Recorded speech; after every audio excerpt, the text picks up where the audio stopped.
Hey guys, in this video I'm going to show you how to get mount in Viking Rise. If you find this video helpful, please consider to like this video and subscribe to my channel. In saying that, let's just jump straight into the video. Okay, so in order to do this, it's a bit of there's a few steps that we need to take. So we need to progress in the game until you reach chapter where the taming area becomes available. And now this is available around chapter 19. So to look at your chapter, we can have a look here. So I'm at chapter 7, so I need to keep continuing through until I get to chapter 19. Now we need to go ahead and occupy the required village areas. For example, first clear villages like Grimm's and Co.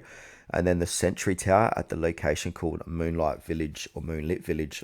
Once you've cleared and occupied the taming area, you're going to unlock the ability to build the beast pen or similar building, which is needed for capturing these mounts. Now in that beast pen, you can capture creatures, mounts by placing traps.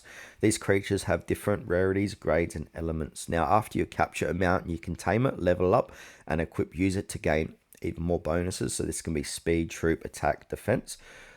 And now also occasional events or shops may offer mount materials or mounts as rewards. So keep an eye out on that as well.